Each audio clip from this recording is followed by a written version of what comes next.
بالله من الشيطان الرجيم بسم الله الرحمن الرحيم بل اتبع الذين ظلموا أهواءهم بغير علم بلکې تابعداري کوي هغه کسان چې ظالمان دي د خواهشاتو خپلو بغیر د څه ثبوته فمن يهدي من اضل الله څوک دی چې په لار به یې کي چې الله یې بېلاري کي وما لهم من ناصرین نشته د دې دپاره هیڅوک مددګار فاقم وجهک للدین حنیفا پس ته مخ واړوه هغه دین ته چې هغه سوچه دی فطر الله التي فطر الناس علیها چې فطرتي دین دی او الله ټول خلق په دغه فطري دین پیدا کړی دی لا تبدیل لخلق الله تبدیلی نرازی په پیدایش د الله کی ذالک الدین القیم دا تبعی دین دی ولكن اکثر الناس لا يعلمون لیکن زیاد د خلکو نه سوچ فکر نه کوي منیبین الیه رجوع کوونکي دي خاص الله ته رجوع کوونکي شی خاص الله ته واتقوه د الله نه ویریږئ واقیموا الصلاة قائم کې منز ولا تکونوا من المشرکین او مکیږئ د مشرکانو نه من الذين فرقوا دينهم وكانوا شيعا هغه کسان چې جدا جدا یې کو ټوکړي ټوکړي یې کو بیل بیل یې دین خپل او ډلې شو كل حزب بما لديهم فرحون هر یوه ډله په خپله طریقه باندې خوشحاله ده وإذا مس الناس ضر دعوا ربهم منيبين إليه کله چې ورسیږي دې خلکو ته تکلیف نو دی بیا خاص رجوع کوونکي الله ته ثم اذا اذاقهم منه رحمة بیا چې الله پاک وکړي په دې باندې رحم خپل اذا فريق منهم بربهم يشركون بیا یوه ډله په دې کې د خپل رب سره شراکت دار وګوري لیکفروا بما آتیناهم چې انکار وکړي د الله د انعاماتونه فتمتعوا پس لږه فیدرې په ژوند کې والي فسوف تعلمون زر ده چې په انجام به پوه شي الله پاک وی پیغمبر علیهم الصلاة والسلام سره د دینه چې دوره واضح مثال الله بیان کو چې انسان کله چې تخپل نوکران چاکران هغه د ځان سره په خپل عارضي مال کې نشي شاملولی نو الله چې خالق مالک دی به خپل غلامان ځان سره څنګه شراکتدار وګرځي د هغې نه باوجود یو سړی هغه د ځان دپاره ذموار او نازولی ګوري نو الله پاک وایي دا هغه کسان دي چې بل اتبع الذین ظلموا اهواءهم بغیر علم دا هغه خلق دی چې دی تابعدار شوي دي چې ظالمان دي دی تابعدار شوي دي د څه تابعدار شوي دي د خپلو خواهشاتو تابعدار شوي دي بغیر د څه ثبوت نه دی ته دا پته ولګېده چې د الله پاک په ذات په صفات په کمالاتو کې څوک شریک نشته الله کل اختیار بادشاه دی د هغه فل کمانډ دی او هغه چې څه کول غواړي هغه کوي او هغه پکې چاله اختیار نه ورکوي هغه نازولي نه دي ساتلي هغه ذموار نه دي ساتلی بس هغه په خپله باندې مختار کل بیا چې څوک هغه د دنیا ځان له ذموار ګوري دا د دنیا د ذموارو خبره موږ ولې کوو په دنیا کې داسې انسان نشته چې هغه د الله د ذات نه منکر دی داسې انسان نشته که کافر دی نه هغه منکر نه دی ولې د هغه خو خدایان شته د هغه په نیز باندې د بوتان د هغه خدایان دي هغه دا خبره هر یو انسان تسلیم کړې ده چې زما کمانډ او کنټرول والا یو ذات شته لیکن هغه په هغه لاره کې خطا شوی دی کافر چې دی هغه په الله باندې یقین ساتي خود هغه طریقه غلطه ده هغه په خپل عقیده کې غلط شوی دی د هغه نیت غلط دی کني هغه د یو الله نه غواړي خو د هغه هدایت نه دی شوی ګوره موږ ته به استادانو یو خبره کوله چې الله انسان پیدا کړی دی نو د انسان طبعي لحاظ سره یې د هغه د ښه او د بدې هغه ضرورتونه د هغه په ذهن کې ایښي دي د هغه د نفع او د نقصان هغه سوچ او هغه فرق د هغه په زړه کې پروت دی لیکن چې کله هغه معاشرې ته راشي نو په معاشره کې هغه ته داسې قوتونه مخامخ شي چې هغه د نفع او د نقصان هغه لارې په هغه باندې شکمني دي. د دې یو آسان مثال دا به دله زه داسې درکړم،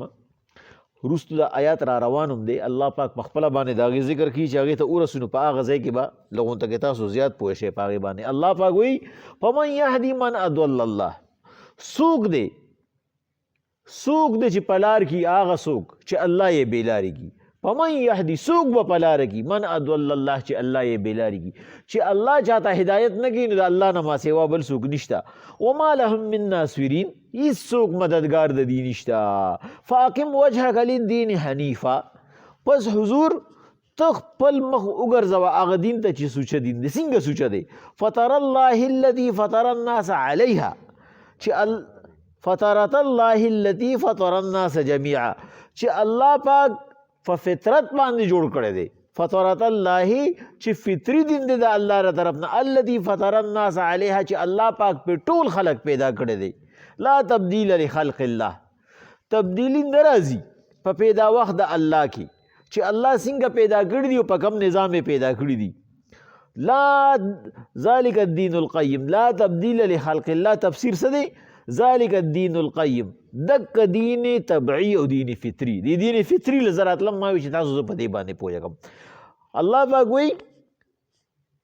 دی تابع شوي دي د خپلو خواهشاتو، حالانکه دا انسان چې ما پیدا کړی دی دی ما په یو دیني طبعی باندې پیدا کړی دی، په دیني فطرت الله فطر الناس علیها.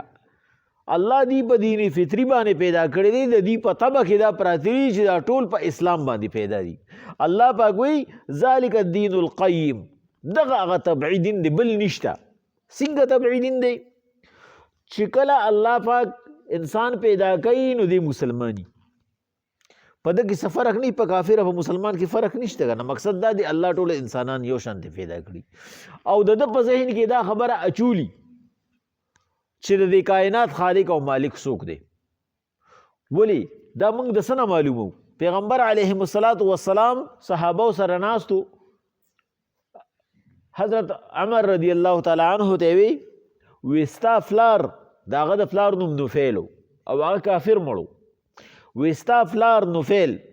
هغه زه په جنت کې وینم چې سریږي. سریدل موږ څه ته وایو؟ چې هغه ته نامنې نه چې هر ځای نه چک وي، هغه ته اجازه دي. مقصد دا دی په ډېرو انعاماتو کې دی. صحابه ورته حضور خو د جهالت زمانه کې مړ دی، او د جهالت زمانه کې چې مړ دی خو کافر دی، او د کافر دپاره خو جنت حرام دی. پیغمبر علیهم السلام ورته وایي ځکه زه د عمر نه تپوس هم کوم چې د هغه څه داسې عمل و چې په جنت کې دی. هغه ورته وایي حضور نور عمل خو د هغه نه و، ځکه چې عیسی علیهم السلام وفات شوی تاسو راغلی نه وی، د فترت زمانه و خلکو پیغمبر نه پیژندو او نه الله پیژندو، داسې به هغه هم نه پیژندو. خو یو کار په هغه کې و، زما فلارو یو خبره مې پکې نوټ کړې وه چې د ختیم سره به ناستو، د کعبې چې کوم هغه اضافي دیوال دی، د ختیم سره به ناستو او چې کله به دا کافران راله او د خپل 360 بوتانو عبادت به یې کوو نو یا به ورته سر څنډه و چې نه نه نه دا خدایان نشي کېدی، نه دې باندې زما عقیده نشته، دا خو ستاسو نه هم لاندې دي، تاسو د دې نه بهتر یې حرکت کوئ، نه په نقصان پیژنئ، د دې صفایي تاسو کوئ، دی خو خوراک هم نشي کولی، دی خو جواب هم نشي ورکولی. نه ما ته پته نشته چې الله شته، خو زما دا یقین دی چې کائنات یو خالق مالک شته، ما سره ثبوت نشته. دا چې هغه به وایي چې ما ته پته نشته، وایي ما سره ثبوت نشته چې تاسو ته ثابت کوم چې څوک شته، خو زما زړه دا نه مني یو الہ شته، یو خالق شته چې دا کائنات چلی. پیغمبر صلی الله علیه وسلم ورته وایي دک عقیدې هغه جنت ته بوتلی دی. دا الله چې وایي ذالک الدین القیم، دا طبعی دین دی، دا اسلام طبعی دین دی. د اسلام دا اصول اصل اصول دي چې تا د الله نه ما سوا څوک الله سره ونه ګڼو، تا پکې ذمہوار او تا پکې نازول رانه وسته، بس دک ایمان دی. په کوم وخت کې چې پیغمبر موجود نه دی، چې کله پیغمبر موجود دی نه الله پاک د هغه دپاره قانون ولې راولېږو چې داسې ډېر کم خلک دی چې هغوی په دغه معاشره کې ځان بچ کړی دی چې نه به دا تاسو چې څه کوئ زه یې نه منم. اکثر خلک د پلار د رور د دوست په دین باندې روان شي. د هغوی دپاره الله پیغمبر را لېږلی دی چې دا پیغمبر د هغه د نفع نقصان هغه طریقې هغه ته وښایي چې بای دا طریقه ده، په دې طریقه باندې به ته الٰه پیژنې، په دې طریقه باندې به ته ذموار پیژنې، په دې طریقه به ته نازولې پیژنې. دا پیغمبران دا د هغې د طرف نه هغه استازي دي. او په دې کې ما تاسو ته یو خبره کړې وه چې د دیوبند ناظم مولانا طاهر صاحب او هغوی په خپله رساله کې یوه خبره لیکلې ده او چې کله دارالعلوم حقانیې ته د دیوبند یو ډېر ښکلی محترم استاد راغلی و، نو هغه په خپل هغه بیان کې دا خبره کوله او موږ ته دا خبره دا عبدالرازق شیخ صاحب د الله پاک وبخي په ترجمه کې کوله او په دې آیات باندې کوله ذالک الدین القیم. دا فطري دین څه شی دی او دا طبعي دین څه دی چې ته وایې چې دی په فطرت باندې پیدا دی او دی په طبع باندې پیدا دی. نو د هغې یو اسان مثال هغه راکو چې هغه وایي چې طاهر صاحب وایي چې زه کله انډیا کې ومه زه خپلوانو غرتلی وم، زما د خپلوانو هغه کور چې و هغه د ځنګل سره خوا کې و، هغوی د شادوګانو نه ډېر زیات تنګ و. شادوګان به راتله او د هغوی د خوراک څښاک څیزونه او د هغوی د اغوستو څیزونه به یې تختول او دا دیم داسې روانکارې غونته کې څیز لکه د منګک په شان دی چې صرف رواني سره یې کاري. نو چې زه کله لړمه ما د هغوی نه تپوس وکړم، ما ورته چې دا خو ډېر مزېدار ځای دی او پرفضا ځای دی او داسې دی او داسې دی او تنهایی ده پکې او خاموشي ده پکې. هغوی وایي چې جي هر څه پکې شته خو یو مسله ده پکې زمونږ چې کوم دی نو چې کله زنانه خولې پخلی کوي نو بس کچن ته دا دغه راشي شادوګان راشي او تیار رزق زمونږ نه اوچت کي. اکثر موږ دغه شانتې پرېږدي، کپړې م رانه وتښتوي، بله مسلې راته جوړېږي. نو تاسو سره یې څه حل نشته؟ نو ما ورته وایي چې ولې را سره حل نشته؟ دی خو اسان حل دی. انسان چې مضر شي نو وجل یې رودي، دا خو ځناور دی. بس د هغه وخت مطابق چې کوم داسې زهر و چې هغه تاریاک و، ما ورته چې دا ماله راوړی او ما ته معلوم دی، بس دا حل ما ته معلوم دی، 1000 ګونه یې زما په غاړه طاهر صاحب ورته وی او هغه مې ورته په روټۍ کې واچوله، روټۍ مې ترې پخې کړه، ته مې دا ورته کېدی بس چې خلاص شي دی تاسو به ته هم خلاص شي. وی هغه مې ورته کېښودې چې کله د روټۍ ټایم شو شادوګان راله نو یو پکې مشر شادو را مخکې شو، هغه روټۍ یې راوچته کړه، هغې پوزې له وړه راوړه واپس یې کېښوده لاړو. یو ساعت پس 3 نور رالو، هغوی هم چک را چکړه، هغوی هم لړو. یو ساعت پس 10 کسان رالو او هغه 10 واړو کسانو چې کوم دی نه هغه روټۍ اوچته کړه بس لاړو. بس مونږ وایو چې بس غالبا دي ته پته ولګېده چې زهر دی پکې، بس دی لاړ دی اوس نه راځي. یو ساعت پس 13 یا 15 یا 40 غونډ رالو او لختې ورسره وې دومره دومره. بس زمونږ چې کوم دی نو چې مونږ ترې ټول کمرو ته دننه شو، چېرې دا غالبا لختې مونږ پسې راوړې چې دوی پوه شو چېرې دی کې زهر دی. یوې ورته ښه ښکلې کېناسته روټو ته، روټۍ وخوړئ او هغه لختو نه ورپسې پټونه لرې کړه، هغه پټونه یې ورپسې وخوړه او بیا هلته کې ښه ښکلې دمال وکړو، دا ګډا یې وکړه. مونږ وایي چې دې مونږ پورې خاندي چېرې بس ستاسو منصوبه ناکامه شوه، بس روټۍ وخوړه او ورپسې پټونه وخوړه او لاړو. نو زمونږ چې کوم دی نو یو مشرانو کې یو کس چې کوم دی نو هغه لړ، هغه ډکې راوچت کړو، پنساري له یې وړو. نو هغه ورته وایي چې ودرېږه زما حکیم صاحب به اوس راشي، زه به د هغه نه تپوس کوم چې حکیم صاحب راغی. نو حکیم صاحب چې هغه وکته نو وی حکیم صاحب ورته وایي چې دا په ځنګل کې هغه ډکې دی چې دا د زهرو اثر ختموي، دا دی چې دا ډکې ورپسې اوچوپه که نه بس دی چې څه وخوړه بس هغه ټول حل شو، د هغې اثر ختم شو. یعنی طبعا الله پاک هغوی ته په خېټه کې MBBS کورس کړی شادوګانو ته، هغوی د مور نه پیدایشي ډاکټرانو. نو ګورې ډاکټر د مور نه پیدایشي پیدا کېدی شي، عالم نشي پیدا کېدی. الله پاک که چېرې عالم پیدا کېدی شي د پیغمبر ضرورت به نه و. الله د خپل دین د ټریننګ ورکولو دپاره پیغمبر را لېږلی دی. د دې علم دومره لویه درجه ده، خو دغه طبع دا الله پاک د هغوی په هغه پیدایش کې ایښې وه چې بایي هغوی ته اوس هغوی د کوم ځای نه کورس کړی او هغوی ته الله پاک دا په ذهن کې اچولي چې دا پلان کې ډکې چې دی دا چې ته دې پسې وخورې نو ستا چې څه مضرات دي هغه ختم شو. او هغوی ټول وخوړه او یې ښه په ارام لړ خپله خوشحالي وکړه او لاړو. مونږ چې کوم دی نو دا خبره د هغې نه چې الله پاک وایي ذلک الدین القیم، دا دین قیم چې کوم دی عبدالرازق شیخ صاحب وی د دې نه مقصد طبعي دین دی چې په طبع کې الله پاک د انسان چې کوم ضرورت دی هغې ورته طبع کې اچولې ده چې بایي دا ستا دپاره ښه دی او دا ستا دپاره ښه نه دی. لکه په دې زمونږ د ادبو یو کتاب دی نبحة العرب ورته وایي، په هغې کې یو وړه غونده کې نکته ده چې یو پیری یو بادشاه چې کوم دی نو خپل وزیر ته ووایي چې په طبع او په ادب کې کم یو غالب دی، چې ته یو څیز له د ادب ټریننګ ورکې ادب غالب راځي که نه د هغه عادت چې هغه موږ وایي نیچر کین ناټ بي چینجډ، هغه والا کاتره چې فطرت نه بدلیږي. نو هغه ورته وایي چې فطرت اصل څیز دی، هغه ورته وایي چې زه ته وایم چې ادب اصل څیز دی. وی پیشوګانو ته یې ادب وښه او طریقې ورته وښوله چې محل ته به څنګه راځې او د محل خیال به څنګه ساتې. بیا والا شمې ورکړې، بیا پیشوګانو به ښه ښکلې هغه شمې ګرځولې را ګرځولې. بیا ورته وایي چې ودرېږه وګوره ورته دا ورته ما د دربار ادب وښوي. هغه ورته وایي چې جي ټیک ده خو زه به سبا راځم بیا به د دې د ادب تا ته معلوم شي. سبا چې راته نو ځان سره یې منګک راوستو. نو وایي چې هغې هغه شمې راواغستې، یې ورته منګک پرېښودې، شمې په ځای پرېښودې، منګک پسې رامنډې کړې. وایي هغه ورته وایي چې وګوره که نه عادت بدلیږي، عادت نه بدلیږي، اصل څیز طبع او عادت دی. انسان خو به د انسان بچی خو به زده کړه وکړي نو د زده کړې مطابق به خپل ښه او بد وپېژني. خو د ځناور بچي له ستیا زده کړه ورکړې ده چې هغه ته معلوم وي چې د کوم ځای نه به خوراک کوي، په څه طریقه باندې به چې کوم دی نو ته لویږي او بیا چې ته کله لوی شي نو ته به بیا کله خپل نسل به بیا ته کله دغه کې دا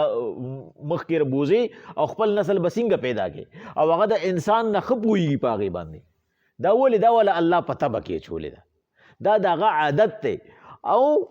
هدایت ورکولو دپاره چېرې اوس د ځناور دپاره د ګمراهۍ دوره طریقې نشته، د هغه دپاره طبع کافي ده، بس هغه په هغې باندې خپل کار چلی. خو د انسان د ګمراه کولو دپاره شیطان او نفس دواړه موجود دي او بیا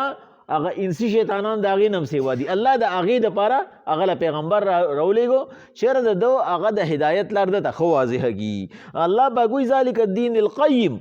دا طبعي دین دی. په طبع باندې چې کوم دی نو ما پیدا نقصان تا ته ښولی دی، صرف اوس په هغه پیدا نقصان کې د کلکېدو دپاره تا ته د علم ضرورت دی او د ټریننګ ضرورت دی چې هغه به ته د نبي په ذریعه باندې زده کوې. ولکن اکثر الناس لا یعلمون، لیکن زیات د خلکو نه پوهېږي نه سوچ نه کوي په دې باندې. منیبین الیه، چې کله پې سخته راشي هغه څوک چې نازولي ذموار ګڼي چې په هغې هم سخته راشي نو یو الله له بیا آواز ورکوي. بیا ولې هغه طبع طرف ته واپس راشي، هغه عادت طرف ته واپس راشي، بیا هغه یو الله ته چغې وایي واتقوه، د یو الله نه یریږي. واقیموا الصلاة، نو قایم کې منځونه، ولا تکونوا من المشرکین،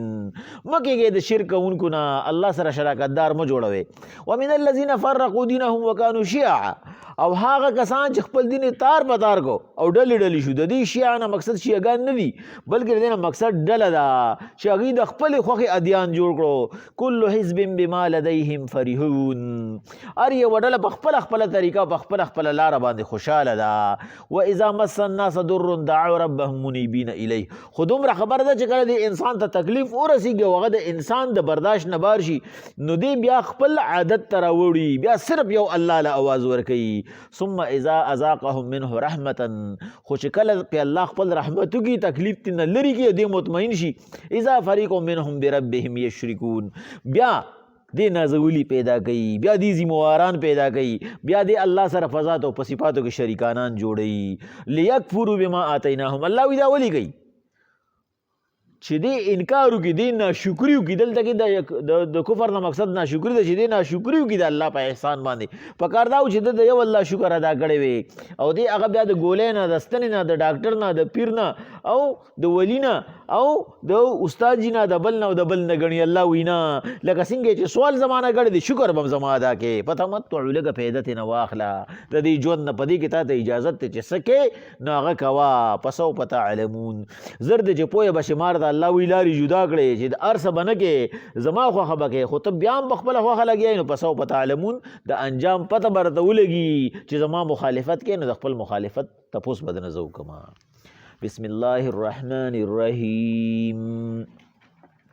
بل اتبع الذین ظلموا اهواءهم بلکې هغه کسان چې تابعدار شوي دي د خواهشاتو خپلو دا ظالمان دي بغیر علم چې بغیر ثبوته تابعداري کوي ومن یهدي من اضل الله نو چا لار به ورته څوک ښیي چې الله یې ګمراه کي وما لهم من ناصرین د دې دپاره هېڅوک مددګار نشته فاقم وجهک للدین حنیفا نو پس ای مسلمانه ته خاص الله ته متوجه شه فطر الله التي فطر الناس علیها هغه الله چې ته په فطري دین پیدا کړی او ټول خلک یې په دې پیدا کړی لا تبدیل لخلق الله د الله پیدا وخت کې فرق نه راځي ذلک الدین القیم دک طبیعي دین دی چې اسلام دی ولکن اکثر الناس لا یعلمون خو زیات د خلکو نه پوهیږي نه منیبین الیه خاص الله ته متوجه شئ واتقوه د الله نه ویریږئ واقیموا الصلاة قایم کې منځونه ولا تکونوا من المشرکین مه کیږئ د شرک کوونکو نه من الذین فرقوا دینهم هغه کسان چې خپل دین ټوټې ټوټې کو وکانو شیعا او ډلې ډلې شو کل حزب بما لدیهم فرحون هره ډله په خپله طریقه او لاره کې خوشحاله ده واذا مس الناس ضر دعوا ربهم منیبین الیه چې کله د انسان ته تکلیف ورسیږي بیا صرف یو الله ته اوازونه کوي ثم اذا اذاقهم منه رحمة اذا فریق منهم بربهم یشرکون چې کله پې الله پاک خپل انعامات اوسه کوي خپل رحمت پیو کی بیا یو ډله په دې کې د الله سره شراکت دار جوړوي لیکفروا بما آتیناهم چې د الله نه شکر وکړي فتمتعوا پس زندګۍ کې لږه فایده والی د خپلو خواهشاتو نه فسوف تعلمون زر چې د انجام پته به راته ولګي